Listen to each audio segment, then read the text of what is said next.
Common यानी कि linear programming. इसमें ध्यान देखो, रेशमा दो प्रकार के भोज्य पी और क्यू को इस प्रकार मिलाना चाहती है कि मिश्रण में विटामिन अवयवों में 8 मात्रक जो है कितना है विटामिन ए और 11 मात्रक जो है टोटल वो विटामिन बी है। तो पहले ए के सामने हमेशा टेबल को बना लेंगे इसमें, तो इसमें भरते रहेंगे इसमें साथ साथ। तो विटामिन ए तो यहां कितना है कुल मात्रा इसकी 8 और बी के सामने कुल कितनी है यहाँ 11, तो यहाँ 11 लिख लेंगे, इस तरह भर लेंगे इसमें। अब आगे कहिए कि जबकि भोज्य पी की लागत रुपए जो है 60 रुपए पर किलोग्राम है, तो यहाँ जो लागत मूल्य है यहाँ पहले आ जाएगा पी की लागत के लिए 60 रुपए पर किलोग्राम, 60 लिख देंगे यहाँ। उसके बाद क्यू की लागत जो है वो 80 रुपए पर किलोग्राम, तो 80 लिख देंगे यहाँ, इस तरह भरते जाएंगे इसमें। अब उसने कही है कि पी में जो विटामिन ए है वो पर किलोग्राम कितना है, तो यहां दे रखा है इसमें पी में जो है वो विटामिन ए की जो मात्रा है वो 3 मात्रक पर किलोग्राम है, तो यहाँ 3 आ जाएगा। उसके बाद विटामिन ए की मात्रा जो है वो भोज्य पदार्थ क्यू में, तो क्यू में जो विटामिन ए की मात्रा है ये ध्यान है इसमें कि पी में 3 मात्रक विटामिन ए तथा 5 मात्रक पर किलोग्राम विटामिन बी, जबकि भोज्य क्यू में 4 मात्रक पर किलोग्राम विटामिन ए, तो यहाँ 4 आ जाएगा।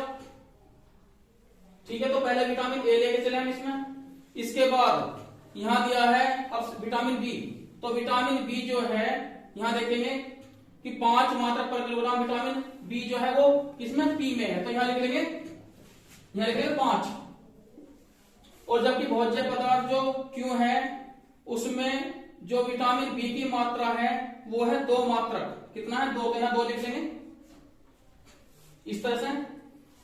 और उसने कहा है कि न्यूनतम लागत क्या है, वो पूछ रहा है न्यूनतम लागत। तो अब देखो इसकी इक्वेशन बना लेंगे, तो इक्वेशन देखो कैसे बना के चलेंगे यहां। तो सबसे पहले x और y की जो वैल्यू है देखो, x बड़ा बराबर 0 हो जाएगा और y बड़ा बराबर 0 के, इस तरह से।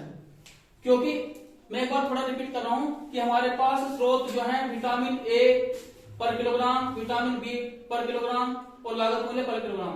अब भोज्य पदार्थ हमारे पास 2 तरह के भोज्य पदार्थ हैं, पी तथा क्यू। तो पी भोज्य पदार्थ को मैंने एक्स ले लिया और क्यू भोज्य पदार्थ को मैं वाई लेके चल रहा हूं। तो अब इसने कहा है कि जो भोज्य पदार्थ पी में जो विटामिन ए है वो 3 मात्रक पर किलोग्राम है, और उसके बाद जो विटामिन ए वो भोज्य पदार्थ क्यू में वो 4 मात्रक पर किलोग्राम है, न्यूनतम है वो 8। ठीक है ना, तो इसमें इक्वेशन बना लेंगे देखो, तो x के लिए 3x जमा 4y, ठीक है। तो न्यूनतम यानी कि इधर इस साइड पढ़ेंगे यानी कि न्यूनतम 8, ये पहले वाली हमारी ऐसा समीकरण होगी। उसके बाद यहां आ जाओ 5x जमा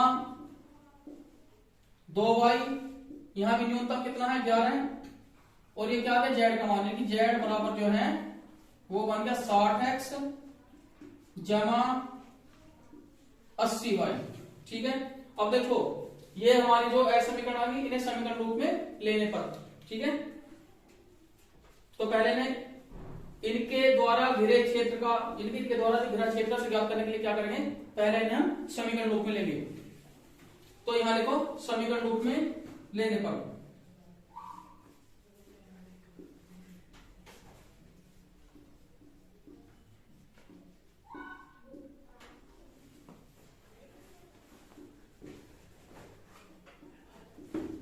लिखने पर, तो देखो समीकरण रूप में जब लिखेंगे हम इसमें,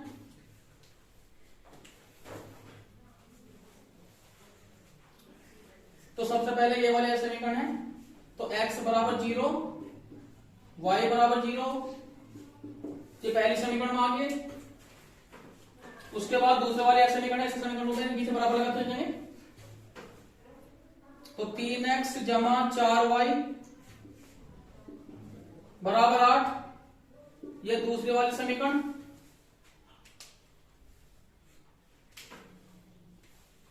इसके बाद तीसरा वाला समीकरण, 5x जमा 2y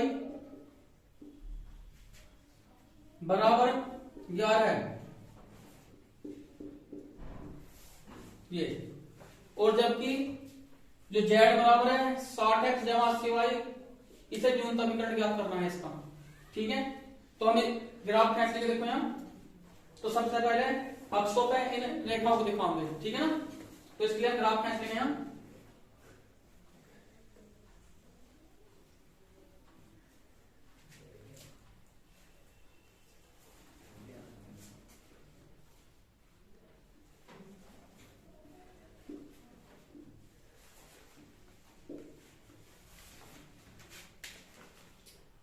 तो सबसे पहले देखो यहां पहले वाली जो रेखा का समीकरण x बराबर 0 y बराबर 0, जैसा कि हम जानते हैं कि x अक्ष पर रेखा का समीकरण y बराबर 0 और y अक्ष पर रेखा का समीकरण x बराबर 0। तो ये वाला समीकरण कौन सा हो गया, x बराबर 0 में लिख लेंगे x बराबर 0।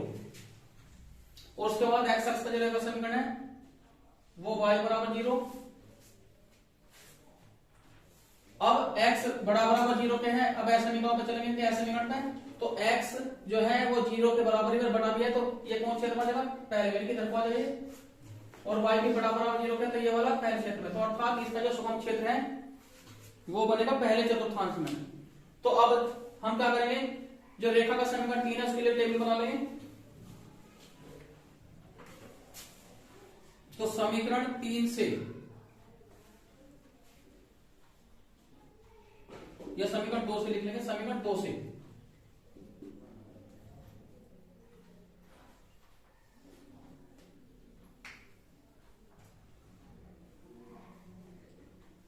x ये वाला। अब देखो यहां जब यह जो समीकरण है यह दो चर वाले रेखिक समीकरण है, ये भी दो चर वाले रेखिक समीकरण है, तो इसका मतलब ये होगा कि यह x अक्ष और y अक्ष को दोनों को विभाजित करेगी, ये ध्यान रखना है। तो एक बार x बराबर 0 रख लेंगे तो इसमें y का मान आ जाएगा, फिर y बराबर 0 रख लेंगे तो x का मान आ जाएगा, ठीक है ना। तो सबसे पहले देखो यहां जैसे ही हम x बराबर 0 रखते हैं तो ये कितना है 4y बराबर 8, तो y का कितना है 4 दूनी 8 यानी 2। जब हम y बराबर 0 रख के चलते हैं तो ये यहाँ 0 आ गया, तो 3x बराबर 8, तो x का मान कितना आ गया 8/3। तो इसके लिए बिंदु जो आ गए a वो 0 2 और जो b पॉइंट है वो 8/3 और 0। अब देखो यहाँ तो a क्या है हमारा y अक्ष पे, तो यहाँ लिख लेंगे, देखो यहाँ 1 और यहाँ 2, तो यहाँ लिख लेंगे पॉइंट a 0 2। उसके बाद b जो है देखो 3 दूनी 6, तो 2 से कुछ आगे ये पॉइंट निशान लगा देंगे, तो 1 तो यहाँ हो गया इसमें 2 और 3, तो यहाँ जो बनता है इसका, अब देखो 3 दूनी 6 तो 2 सही 2/3 बनता है, तो 2 से यहाँ कुछ आगे इसका यहाँ साइन आ जाएगा इसमें, तो यहाँ लिख लेंगे इसमें 8/3 और 0, तो यहाँ पॉइंट बी, ठीक है। अब देखो अभी नीले कलर में है तो नीले कलर से मैं रेखा दिखाऊंगा इसमें।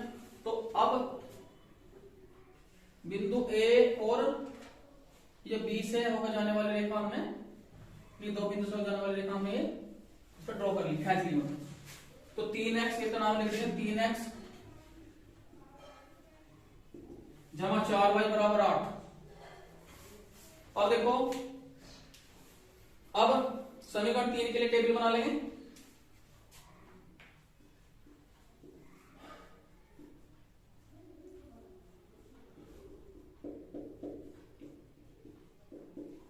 समीकरण 3 से तो यह भी दो चर वाले रैखिक समीकरण है, तो एक बार x बराबर 0 देंगे और एक बार y बराबर 0 देंगे, तो हमें दो बिंदु इसके प्राप्त होंगे।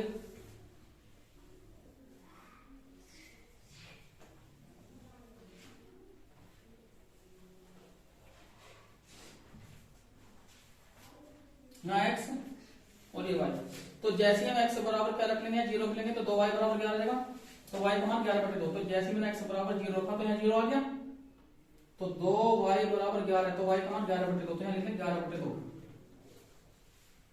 उसके बाद जब y का मान हम 0 रखेंगे तो जैसे y का मान 0 हो गया, तो 5x बराबर 11, तो x बराबर 11/5 आ गया। तो हमारे जो पॉइंट हैं वो C, तो 0 11/2 और इस अगला जो पॉइंट दिए हैं वो 11/5 और 0 इस तरह से आ जाएगा। तो अब देखो यहां तो 2 पंजे 10, तो यहां 2 3 4 और 5, तो अब यहां जो बनता है 5 से 1/2, तो ये इससे कुछ ये आगे बनेगा ये पॉइंट।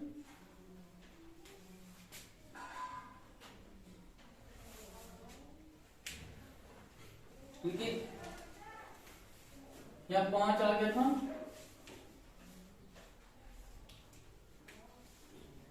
तो जब 5 से 1/2 बन रहा है तो ये 5 और 6 के मिड में, यानी कि ये वाला, क्योंकि जब हम 11 को 2 से भाग करेंगे तो यहाँ 2 पंजे 2 पंजे 5.5 बन रहा, तो यहाँ जो है इस पॉइंट को लिख देंगे, यहाँ पॉइंट आ जाएगा सी, यानी कि सी के जो निर्देशांक है वो 0 और 11/2।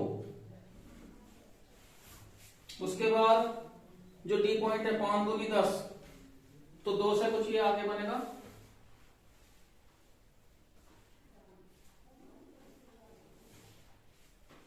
तो क्या करेंगे यहां लिख देंगे पॉइंट डी, पहले कुछ याद दिखा देंगे इसमें।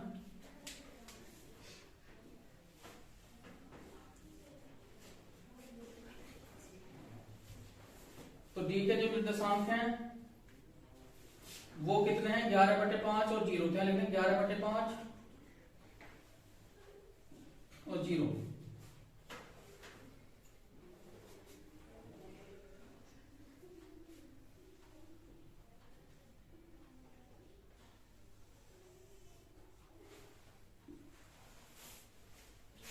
तो यहां जो रेखा का समीकरण लिख देंगे वो है 5x जमा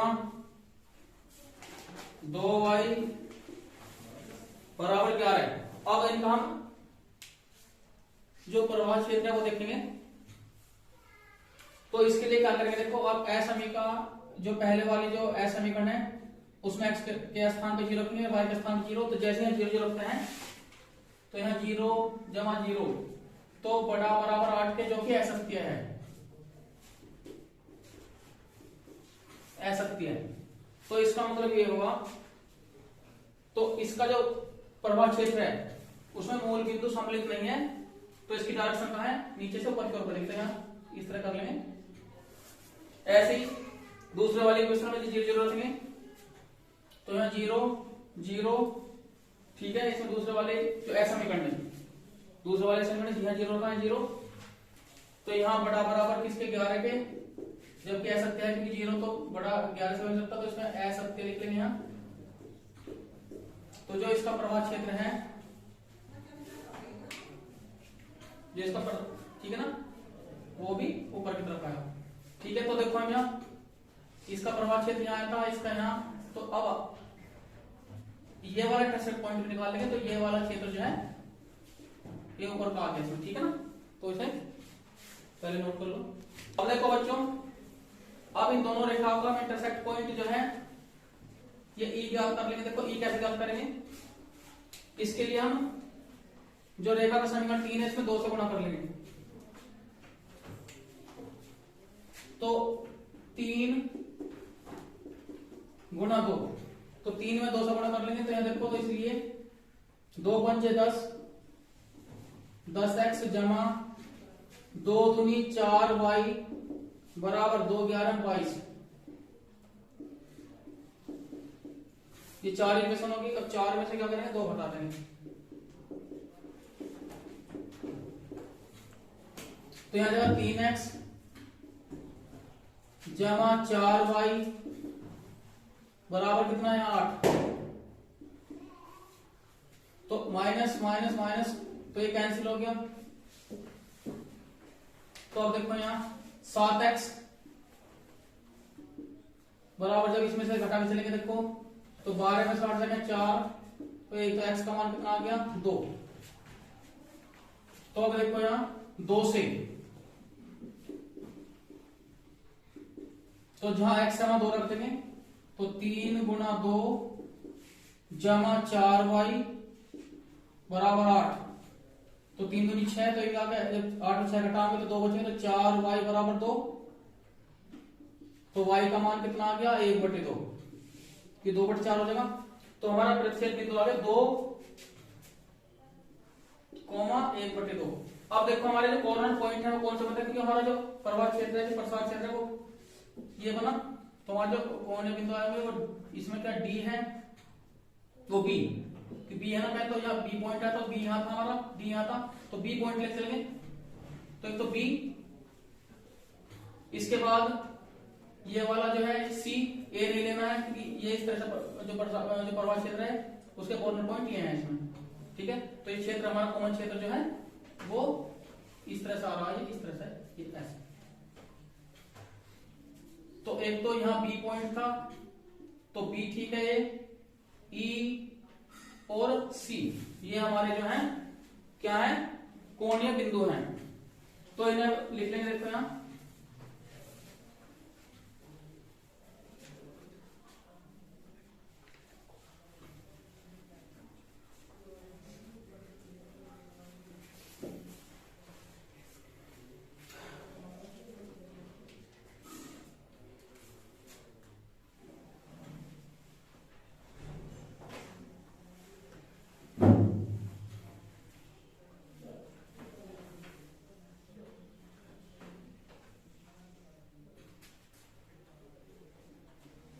ये कोणीय बिंदु नहीं, कॉर्नर पॉइंट z बराबर 60x जमा 80y। तो पहला जो कॉर्नर पॉइंट है वो हम पहले c लेके चलेंगे, c की तरफ से। तो c है हमारा 0, 11/2, तो c 0, 11/2। तो जब हम x का स्थान 0 रखेंगे और y का स्थान 11/2 रखेंगे, तो इसकी वैल्यू देखो यहाँ 0 जमा 80 गुना 11/2, तो यहाँ 40, तो 1144 यानी कि 440 आता है। इसके बाद जो दूसरा जो कॉर्नर पॉइंट है इधर यहाँ E, तो E को लिख लेंगे 2, 1/2, तो x के स्थान पर क्या रख लेंगे 2, तो 60 गुना 1/2 वो बल्कि 2, क्योंकि x का मान कितना है 2 है, तो x के स्थान पर 2 रख लेंगे, तो यहाँ 60 गुना 2 हो जाएगा जमा 80 गुना 1/2, तो 60 दूनी 120, इसे काट लेंगे यहाँ 40 यानी जमा 40, तो यहाँ आ गया 160 इस तरह से, क्योंकि x के स्थान पर मैंने रख दिया यहाँ कितना 2, तो 60 दूनी 120 हो गया, और ये 40, तो 160 आ गया। उसके बाद E के बाद जो है हमारा जो कॉर्नर पॉइंट बन रहा है वो बन रहा है B, तो 8/3 0। तो अब यहाँ देखो, तो x के स्थान पर 8/3 रख लेंगे, तो 60 गुना 8/3, और नेक्स्ट में 0 हो गया है, तो 3 दूनी 6, 2 8 16,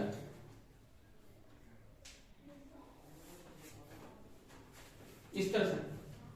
तो हमारे जो न्यूनतम मान है वो 2 और 1/2, पॉइंट ई पे 160 है और बी पे भी 160 है, तो न्यूनतम लाभ जो है वो 160 बना, ठीक है ना।